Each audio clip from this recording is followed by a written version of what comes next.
जय जगन्नाथ। जय जगन्नाथ। आपण परिचयटा घर भद्रक डिस्ट्रिक्ट आज्ञा शशुर घर आनंद बजार अजमतपुर आज्ञा आपण ना प्रियंबदा पुंटिया अच्छा आउ किए किए आछंती मो हजबैंड आसछन्ती मो सान पुओ अच्छा केबडू आछंती आम्ही आज आसछु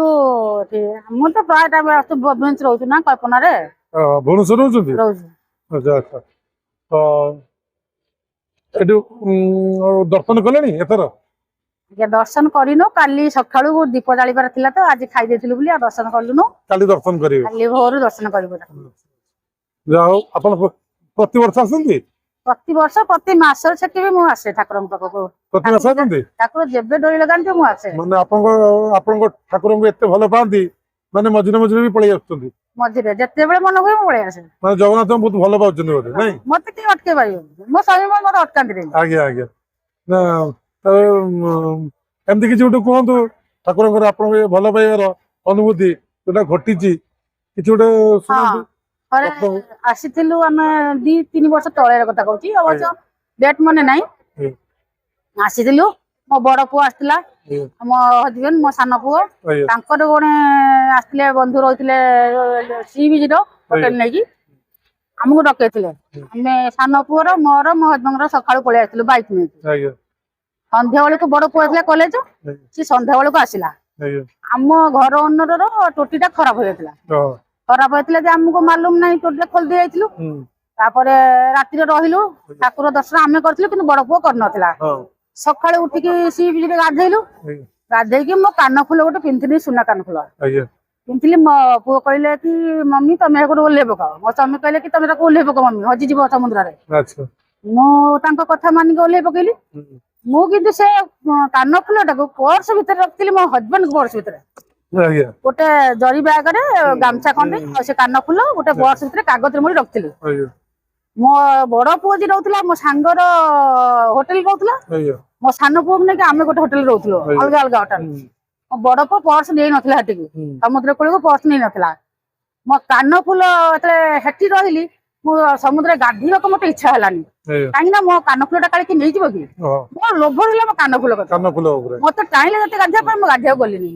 ना मो कान फुल के नहीं मो कान फुल के नहीं ए हला तापर एटा मते सत किंतु काहा को मिछ हो मो जानि किंतु मते एटा निराट सत मो जीवन रो मो दिन भूली परिमी आ मो कोन कली आसिली होटल लते कान फुल पिंधली गोटे कान फुल अछि आ गोटे कान फुल ऊपर फुलटा अछि ता टॉपटा नाही धराटा खस पड़छि होटल सारा सब खोजिनु मो स्वामी सब टिक्की ने कहले बाली कोना मिलला किन से कान फुल मिललानी मते कहले चलो समुद्र रो कोठी गाधोतले सेठी खोजिया मुनी समुद्र एते बाली तमे कान फुल पाइबा पई चलो घर को आसिलु एई बड़ दांडर वर्तमान म कहउथली एईटी कान फुल पई कांदी की भगवान म जइनी प्रभु म आस्तिले केते खुशी है की आ मो पिलटा गाधे की तुमको दर्शन कलानी खाइलानी मो बड़ पोरा पळेला टोटीटा साडे खराब ओनर बार बार फोन कर आ मो कान फुलटा लाट हो जदलु बहुत कांदी की मंद करी गली पहिले घर को मोर आशा छाड़ी जायतिला आ मते मिलिबो ना आपण विश्वास करिवेनी 6-7 मास परे मो पुओ हातले को पर्स 2-3 थर वर्षा रे भिजी की ताको झाड़ी की सुखाइची बाहर मु घर को पळैतिली सी कल्पना रे थिला भुवनेश्वर मते फोन करी कहला मम्मी आ देखिल एई कान फ्लैट तोर हजी थिला कि मो कहले व्हाट्सएप रे पठैला मु देखिला आलो को मु कहले हां एटा को भेला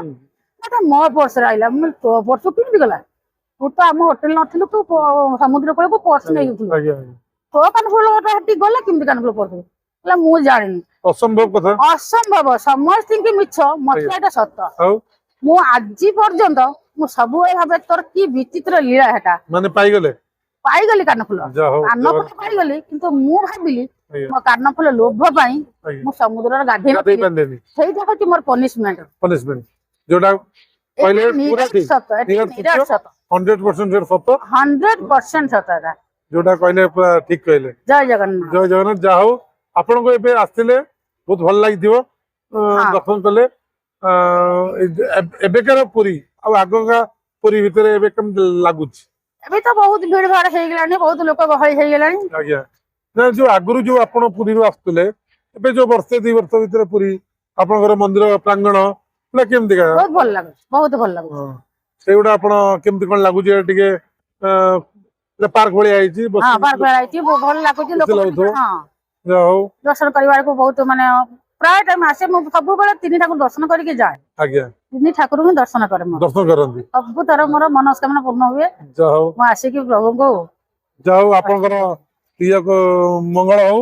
ଏଇ ଅନୁଭୂତି ଆଜ୍ଞା ଏଟା ବି ଗୋଟେ ନିରାଟ ସତ ମୁଁ ହଁ। କାଲି ପହର ଦିନ କହିଛି ଆଜ୍ଞା ମୁଁ ଯେବେ ଯାଆନ୍ତି ମୁଁ ଜୟ ଜଗନ୍ନାଥ ଟିଭିରେ ଦେଖେ ଆଜ୍ଞା ଆଉ ସମସ୍ତେ ଅନୁମତି ଦଉଛନ୍ତି ମୁଁ ଟିକେ ଅନୁମତି ଦିଅନ୍ତିନି ମୋ ଠାକୁରଙ୍କ କତିରେ ଜଣାନ୍ତି ଦେଖନ୍ତୁ ଏଇଟା ବି ଆପଣଙ୍କର ଠାକୁର ପୂରଣ କରିଦେଲେ ଡାକିକି ଆଣିକି ମତେ ଜଣେଇଲେ ଏଇଟା ମୋ ଭାଗ୍ୟ ଆଜ୍ଞା ତାମାନେ ଏଇଟା ଆପଣଙ୍କ ଇଚ୍ଛା ଥିଲା ମୋ ଇଚ୍ଛା। ଲାଷ୍ଟ ଏଇଟା ମାନେ ଠାକୁର ଆପଣ ଏଇଟା ବି ପୂରଣ କରିଦେଲେ ମୁଁ ପଚାରନ୍ତୁ ମୋ ସ୍ୱାମୀ ବି କହିଛି ମତେ ଟିକେ କୁହନ୍ତିନି ମୁଁ ଅନୁଭୂତି ଟା ମୁଁ କୁହନ୍ତି ମୋ ଜଗନ୍ନାଥ କଥା ଆଜ୍ଞା ଆଜ୍ଞା ମୁଁ ସବୁବେଳେ ଅନୁଭୂତି ଦେଖେ ତ ଜୟ ଜଗନ୍ନାଥରେ ଆଜ୍ଞା ଆଜ୍ଞା ଯାହା ହଉ ବହୁତ ବଢିଆ ଲାଗିଲା ମୋ ମନସ୍କାମନା ପୂର୍ଣ୍ଣ ହେଇଗଲା ଯାହା ହଉ କରିଦେଲେ ଜଗନ୍ନାଥ ସମସ୍ତଙ୍କ ମନସ୍କାମନା ପୂର୍ଣ୍ଣ କରନ୍ତି ସମସ୍ତେ ଯିଏ ତାକୁ ହୃଦୟ ସହକାରେ ଡାକେ ସେ ତା ନିଶ୍ଚୟ ପୂରଣ କରନ୍ତି ହଁ ସେ ହଉଛନ୍ତି ଜଗତର ନାଥ ଆମ ଜଗନ୍ନାଥ ବାପ ଘରଟା ହେଲା ଧୂସୁରୀ ଜଗନ୍ନାଥ ସାହି ଆଜ୍ଞା ମୋ ବାପ ଘର ଜଗନ୍ନାଥ ମନ୍ଦିର ଆଜ୍ଞା ଆମେ ଛୋଟ ବେଳୁ ଜଗନ୍ନାଥକୁ ଆମର ଗୋଟେ ପରିବାର ଲୋକ ବୋଲି ଭାବୁ ଆଜ୍ଞା ଆମ ଛୋଟ ବେଳୁ ଆମର ଏଟା ଆପଣ ଜଗନ୍ନାଥ ଭକ୍ତ ପୁରା ହଁ। ଆଜ୍ଞା ଯାହା ହଉ ସେଇପାଇଁ ଆପଣଙ୍କୁ ଜଗନ୍ନାଥ ସବୁ ଟାଇମରେ ସହାୟ ହୁଅନ୍ତି ଯାହା ହଉ ବହୁତ ଖୁସି ଲାଗିଲା ଧନ୍ୟବାଦ ଜୟ ଜଗନ୍ନାଥ ଜୟ ଜଗନ୍ନାଥ ଜୟ ଜଗନ୍ନାଥ।